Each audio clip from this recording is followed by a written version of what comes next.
Your husband left you a house by the ocean, the lawyer said, as if he were telling me the weather forecast. I remember tightening my grip on the phone, my knuckles turning pale as I stood alone in my kitchen, staring at the half-empty coffee cup Richard had used just 3 weeks before he died. For a moment I thought I had misheard him. Richard and I had been married for 42 years. We shared everything, or at least I had always believed we did. The idea that he had owned an entire house without me knowing felt so absurd that my mind rejected it outright. I let out a quiet laugh that sounded strange even to my own ears. There must be some mistake, I said, trying to keep my voice steady. Outside the window, early spring sunlight spilled across the backyard we had tended together for decades. The rose bushes were just beginning to bloom, delicate pink petals unfolding as if nothing in the world had changed. But everything had changed. Richard was gone. The silence in the house had become a living thing, settling into corners, lingering in doorways, pressing against my chest whenever I paused long enough to notice it. The lawyer cleared his throat gently. His name was Daniel Mercer, and he had introduced himself with a calm professionalism that made the situation feel even more unreal. Mrs. Brooks, your husband left very specific instructions. He wanted me to contact you personally after the funeral. He said you would understand once you saw the property. I sank slowly into the wooden chair at the kitchen table, the same chair where Richard used to read the Sunday paper while I scrambled eggs and complained about rising grocery prices. For years we had lived carefully, deliberately. We drove the same modest sedan until it had over 180,000 miles on it. We skipped vacations, telling ourselves we were being responsible. When our son needed help with college tuition, Richard insisted we refinance the house. I took a part-time job at the public library when I was already well into my 60s, shelving returned books under fluorescent lights that buzzed overhead like persistent insects. All the while, I believed we were building something together, some quiet future where we would finally be able to breathe without counting every dollar. Where is this house? Asked, barely recognizing the thinness of my own voice. On the Gulf Coast, Mr. Mercer replied. About 2 hours from Clearwater. It's a white coastal property, built on a bluff overlooking the water. Your husband purchased it 25 years ago. 25 years. The number echoed in my mind like a dropped coin rolling across an empty floor. That was the same year Richard had started traveling more frequently for what he called medical conferences. He was a sales representative for a pharmaceutical company, always neatly dressed, always carrying a leather briefcase that smelled faintly of cologne and paperwork.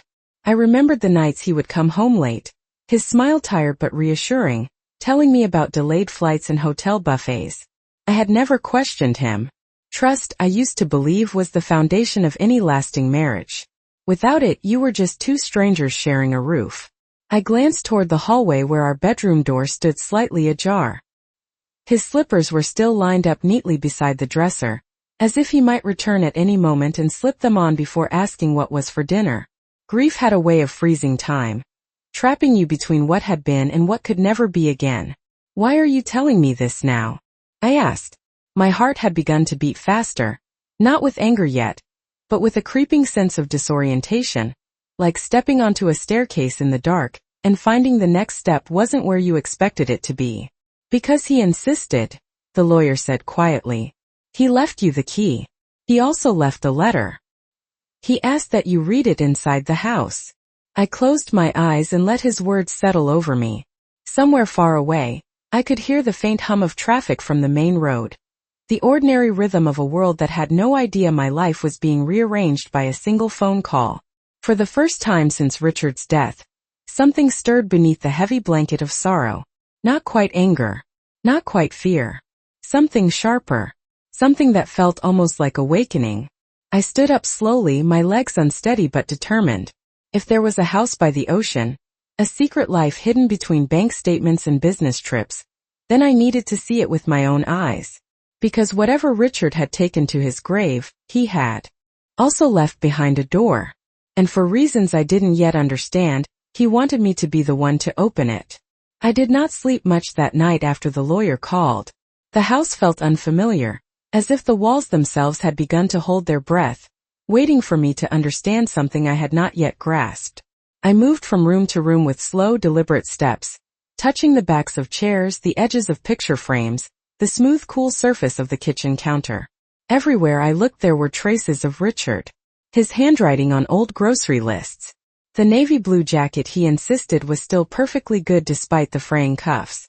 The faint scent of his aftershave lingering in the linen closet like a memory that refused to fade. For years I had believed that grief would arrive like a storm, loud and overwhelming, but instead it had settled over me like fog. Quiet, persistent, disorienting. Now there was something else moving beneath it, a current I could not name. I sat at the dining table just before sunrise, watching pale light creep across the hardwood floor in long trembling lines. This was the hour Richard used to leave for early flights. I could still picture him standing in the doorway, adjusting his tie, promising he would call when he landed. I had always waved from the porch until his car disappeared around the corner, feeling proud of his dedication, proud of the life we were building together, one careful decision at a time. We had never been extravagant. When our neighbors remodeled their kitchen with marble countertops and imported fixtures, Richard had simply smiled and said we were better off saving for retirement. When friends posted photos from Caribbean cruises, he would squeeze my hand and promise that someday we would have our turn. I believed him because I wanted to believe him. Faith in another person is a powerful thing. It fills in gaps you do not even realize are there. I opened the small cedar box where we kept old photographs and letters, searching without quite knowing what I hoped to find. There we were on our wedding day, standing beneath a rented arch decorated with plastic roses because real ones had been too expensive. There we were holding our newborn son, both of us looking exhausted and terrified and fiercely determined. There we were at county fairs, church picnics and backyard barbecues, always smiling, always together. If there had been a secret life unfolding somewhere along the coast, it had left no visible shadow in these snapshots. That realization unsettled me more than anger would have. It suggested that deception did not always announce itself with dramatic gestures. Sometimes it moved quietly, threading itself through ordinary routines until it became part of the fabric of your days. Around mid-morning I called Daniel Mercer back. My voice sounded steadier than I felt. He told me the property key and Richard's letter were waiting at his office downtown. The drive there took 20 minutes, though I barely noticed the passing storefronts or traffic lights. My mind replayed fragments of the past with new uneasy clarity. The conference trips that lasted longer than scheduled. The unexplained withdrawals from our joint account that Richard had brushed aside as business expenses. The rare occasions when he returned home sunburned despite claiming he had spent the week in hotel meeting rooms. Each memory felt like a puzzle piece turning slowly in my hands, revealing edges I had once chosen not to examine too closely. When I stepped into the lawyer's office, the air smelled faintly of leather and fresh paper. He greeted me with a sympathetic nod and slid a small brass key across the desk. It glinted under the fluorescent lights with an almost ceremonial weight. Beside it lay a sealed envelope bearing Richard's unmistakable handwriting. My name was written in careful block letters, as if he had taken extra time to ensure there would be no misunderstanding about its intended recipient. I did not open it there. Instead, I slipped both items into my purse and walked back to the car, my heart beating in a slow, deliberate rhythm. The road to the Gulf Coast stretched south like an invitation I had never expected to receive. As I started the engine, I realized that whatever waited for me at the end of that drive would not simply explain the past. It would demand that I decide who I was going to become next. I had never driven that far alone in years. The highway unfurled in front of me like a ribbon of uncertainty, mile markers passing in quiet succession, as if they were counting down to something inevitable.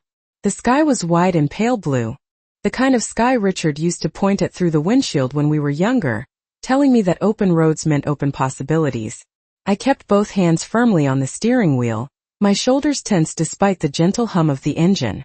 Somewhere behind me was the life I had known for more than 4 decades. Somewhere ahead was a house I had never seen, purchased during a time when we had been clipping coupons and postponing dental work to save money. The contradiction sat heavily in my chest, like a stone I could not swallow or spit out. I stopped once at a gas station just past the county line, more to steady myself than because I needed fuel. The attendant greeted me with a polite nod as I stepped out into the warm coastal air. It carried the faint scent of salt and sun-warmed asphalt, a smell that felt both inviting and deeply unfamiliar. I bought a bottle of water and stood beside my car, watching families load beach chairs and colorful umbrellas into the backs of their vehicles. Their laughter floated across the parking lot, effortless and bright.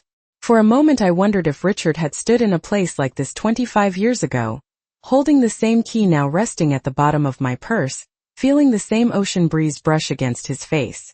Had he been excited? Had he hesitated? Had he thought of me at all? I returned to the driver's seat and continued south, the landscape slowly transforming. Pine trees gave way to stretches of marshland where sunlight shimmered on shallow water like scattered glass. Roadside stands advertised fresh shrimp and hand-painted seashells. Every few miles I passed modest cottages perched on stilts, their porches draped with wind chimes that sang softly whenever a gust swept through. The closer I came to the coast, the more the air seemed to change, growing heavier with humidity and possibility. My thoughts drifted back to the sealed envelope waiting beside the key. I had resisted the urge to open it during the drive, as if doing so too soon might collapse whatever fragile understanding I still possessed. Richard had always been deliberate with his words. If he wanted me to read that letter inside the house, there had to be a reason. Perhaps he believed the setting would make his explanation clearer. Perhaps he knew the truth would feel less cruel when framed by the beauty of a shoreline he had chosen without me. The road eventually narrowed into a winding lane bordered by tall seagrass that swayed like whispered secrets. At the end of it I saw the bluff. It rose gently above the glittering expanse of the Gulf, crowned by a white structure that seemed almost unreal against the horizon.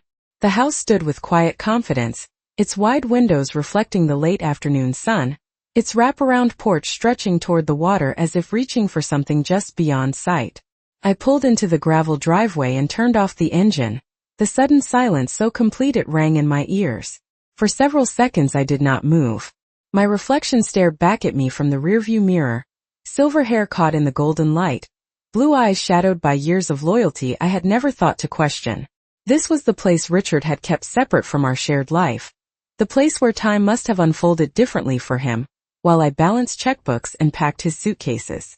When I finally stepped out of the car, the wind lifted the hem of my skirt and carried the rhythmic sound of waves crashing against the shore below. It was a soothing sound, steady and patient, as if the ocean itself had been waiting for my arrival. I walked slowly toward the front steps, each footfall crunching softly on pale stones. The brass key felt warm in my palm, its edges worn smooth by hands that were not mine. Standing before the door, I understood that whatever lay inside would not simply answer questions. It would rewrite memories.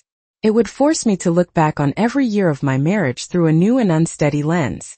I drew in a long breath of salt-laced air and raised my hand toward the lock, aware that the life I had known was already beginning to slip quietly into the past.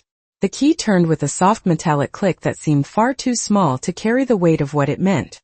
For a moment I simply stood there, my hand still resting on the doorknob, listening to the steady hush of the ocean behind me and the faint creak of the wooden porch beneath my shoes.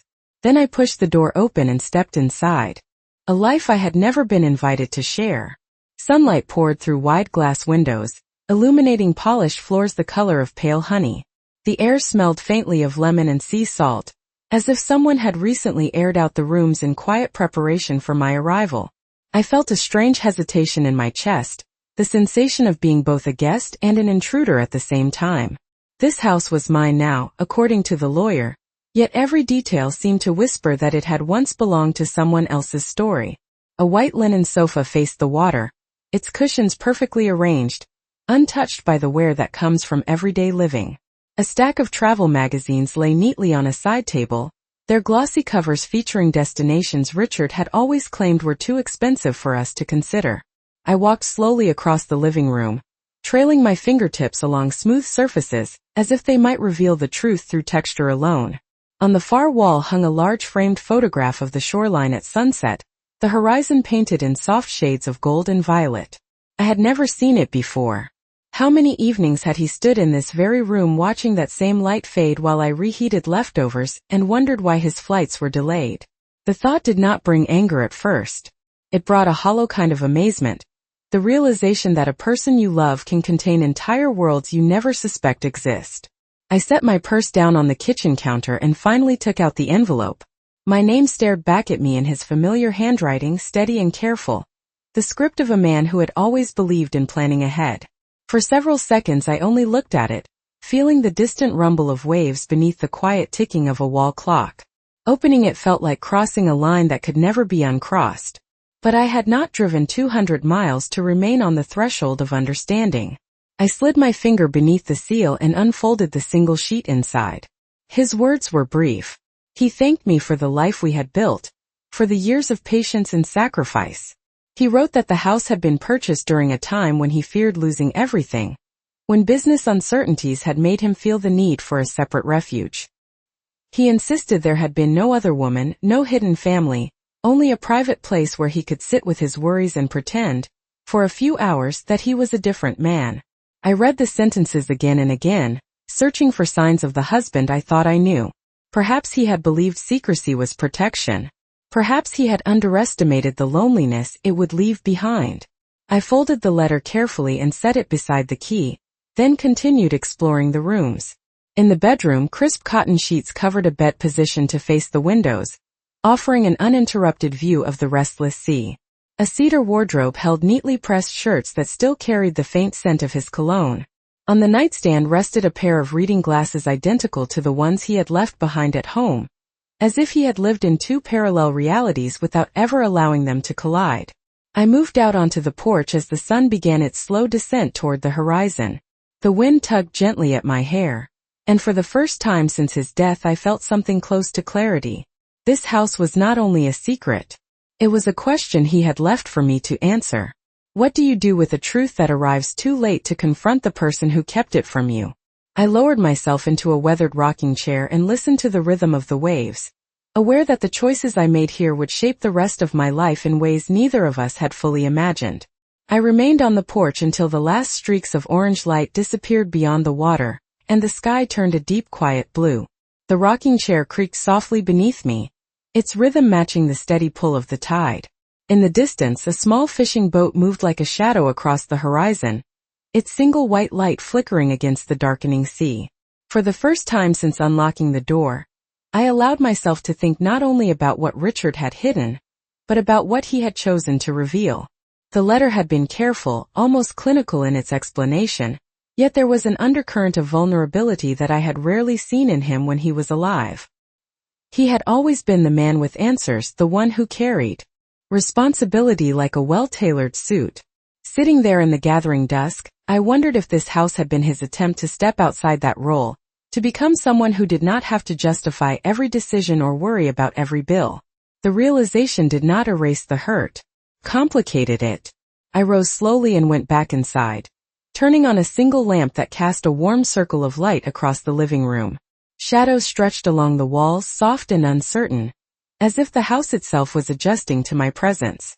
In the kitchen, I opened the refrigerator out of habit and found it stocked with simple provisions. Bottled water, fresh fruit, a carton of milk with an expiration date still weeks away. Someone had been maintaining this place even after Richard's passing. The thought sent a quiet ripple of unease through me. Had he arranged for caretakers? Had he trusted strangers with a secret he had never shared with his own wife? I set an apple on the counter and stared at it without appetite. My mind kept returning to the years we had spent believing we were just getting by. The nights when I had clipped coupons at the dining table, while he balanced our checkbook with meticulous care. The vacations we postponed, the repairs we delayed, the small luxuries we convinced ourselves were unnecessary. Perhaps he had told himself this hidden refuge was insurance against failure. Perhaps he had believed that if the world collapsed around him, he could come here and begin again. But where had that left me? I carried the apple out onto the porch and leaned against the railing, watching moonlight scatter across the restless surface of the gulf. The wind had grown cooler, threading through the tall grass below like a whispered conversation. Somewhere in the house, a floorboard shifted with a faint sigh, reminding me that this structure had stood through storms long before I ever knew it existed. I thought about calling our son, about telling him everything I had discovered in the span of a single day. Yet something inside me resisted that impulse. This truth felt too new, too fragile to place in anyone else's hands. It required time, the kind that allows understanding to settle slowly, rather than shatter under sudden judgment. I finished the apple and set the core in a small ceramic bowl on. The porch table, noticing the delicate blue pattern painted along its rim. It was the kind of detail Richard had always appreciated, understated but intentional. How many evenings had he sat here listening to the same waves, turning over the same private fears? The question lingered without resolution. Eventually I walked back inside and closed the door against the rising wind. The house no longer felt entirely foreign, yet it did not feel like home either. It felt like a threshold, a place suspended between what had been and what might still be possible. I climbed the staircase to the bedroom and paused at the window, watching clouds drift slowly across the moon. In that quiet moment, I understood that uncovering this secret was only the beginning. Whatever choices awaited me would not be shaped by Richard's explanations alone. They would be shaped by the strength I had spent a lifetime quietly building without realizing I might one day need it. I woke before dawn to the unfamiliar sound of gulls crying somewhere beyond the wide glass windows. For a few disoriented seconds I did not remember where I was.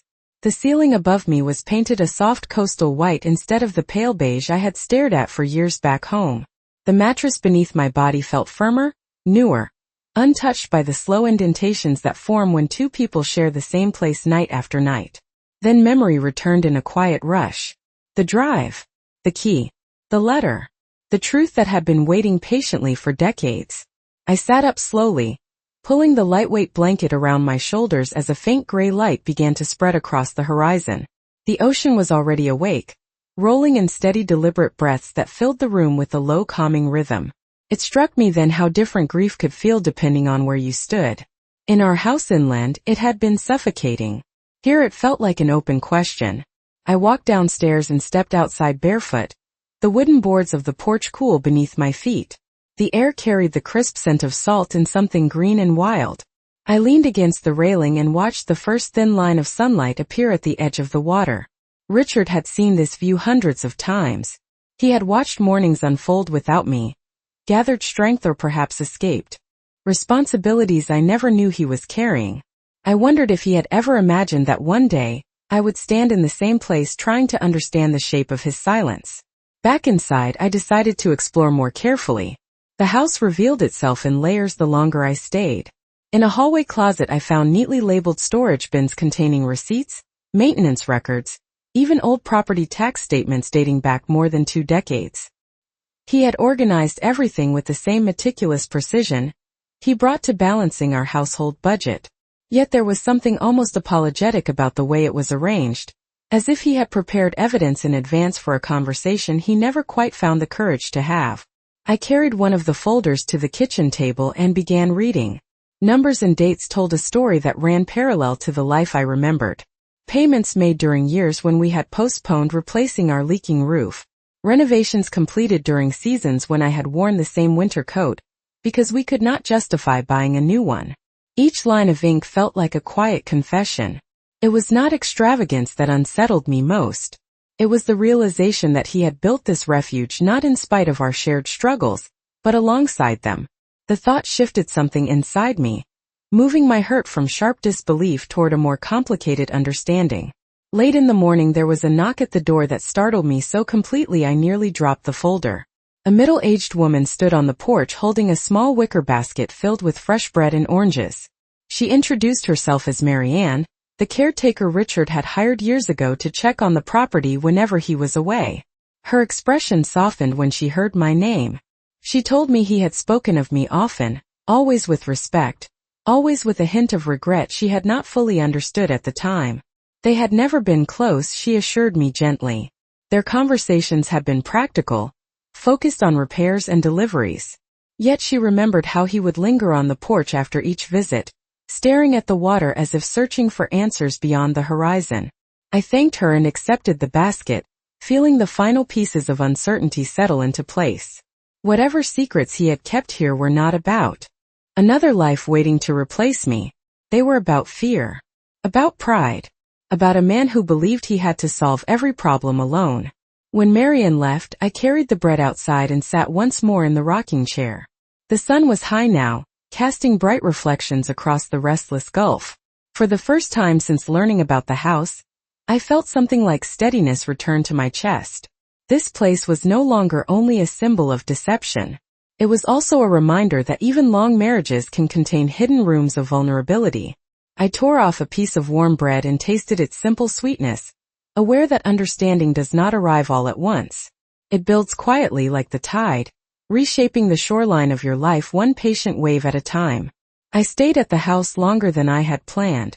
One night became 3, and 3 stretched quietly into a week measured not by clocks but by the changing moods of the ocean. Each morning I woke to the steady sound of waves folding themselves against the shore, as if the water were patiently rewriting the same sentence again and again until I understood its meaning. I began to develop small routines. I brewed coffee in the unfamiliar kitchen, watching sunlight spill across the countertops in pale golden ribbons. I walked along the narrow strip of sand below the bluff, my shoes sinking slightly with each step, leaving footprints that the tide would erase within minutes. There was something strangely comforting about that. Proof that even the most definite marks could be softened with time. In the afternoons I sorted through the boxes Richard had left behind. They contained not only financial records but notebooks filled with his careful handwriting. Lists of goals. Fragments of worries he had never voiced aloud. Sketches of possible retirement plans that included both this coastal refuge and the modest house we had shared inland. Reading his private thoughts felt like learning the language of a man I had loved without ever fully translating. He had been afraid of failing us. Afraid of illness, layoffs, economic downturns, the unpredictable forces that can unravel decades of effort overnight. The house had been his answer to that fear, a silent promise he made to himself that he would always have somewhere to start over. Understanding this did not dissolve the loneliness his secrecy created, but it changed its shape. It transformed betrayal into something quieter and more human. One afternoon I drove into the nearest town, a place of sun-faded storefronts and slow-moving traffic where strangers greeted each other by name. I bought groceries at a small market and found myself smiling at the clerk's casual conversation about weather patterns and fishing seasons. No one there knew who I was or what I had recently discovered. For the first time since Richard's death, I experienced the simple relief of being unobserved. That evening, as I carried my bags back into the house, my phone began to ring. The sound felt jarringly out of place against the backdrop of wind and water. It was our son. His voice carried a mixture of concern and impatience, as if he had been rehearsing the call for days. He asked where I had gone, why I had not been answering messages, whether I was managing on my own. I hesitated before telling him the truth. The words came slowly, shaped by uncertainty. I described the drive, the letter, the hidden property overlooking the Gulf. There was a long silence on the other end of the line that felt heavier than any accusation. When he finally spoke, his tone had shifted. He sounded wounded. He asked why his father had never trusted him enough to share such a secret. He wondered aloud whether I intended to sell the place, to divide the proceeds, to make decisions that might alter the inheritance he had always assumed was straightforward. I listened without interrupting, aware that grief manifests differently in every generation. Where I felt confusion and reluctant empathy, he felt displacement, a sense that part of his own history had been quietly rewritten. After we ended the call, I stood on the porch watching dusk gather over the water, my thoughts circling the delicate balance between honesty and self-preservation. This discovery was not only about property, it was about identity, about the stories families tell themselves in order to feel secure. I realized then that whatever path I chose would ripple outward, reshaping relationships I had spent a lifetime nurturing. The rocking chair moved gently beneath me as the first stars appeared. Somewhere in the distance, a lighthouse beam swept across the horizon in slow measured intervals. I found myself breathing in rhythm with that light, allowing its steady return to anchor me in the present. The past had offered its explanation. The future was waiting for my decision. The night after my son's call felt heavier than any that had come before. I sat alone at the long kitchen table with only a small lamp glowing beside me, the rest of the house wrapped in shadow and the distant silver shimmer of moonlight reflecting off the gulf. His words had not been cruel, but they had been sharp in ways he probably did not even realize. Questions about inheritance, about fairness, about what his father might have intended. I understood his need for certainty. For years we had lived our lives in careful straight lines, believing that effort would always be rewarded with stability. Now those lines had blurred, replaced by unexpected turns that neither of us had prepared for. I opened one of Richard's notebooks again, tracing the faint indentations his pen had left in the paper. He had written about contingency plans, about wanting to protect both of us from the unpredictable tides of business and health. He had even outlined a future where we might spend winters here, watching storms roll across the water while the rest of the country shivered beneath gray skies. Reading those pages, I felt a quiet shift within me. This house was not only a relic of secrecy, it was also an unfinished promise. The following morning I walked down to the beach before sunrise, the sand cool and firm beneath my shoes. The horizon was painted in soft shades of lavender and pale gold, a fragile beginning to another day I had not yet decided how to use. I realized then that my grief had been anchored to the past, while my son's fear was tethered to the future.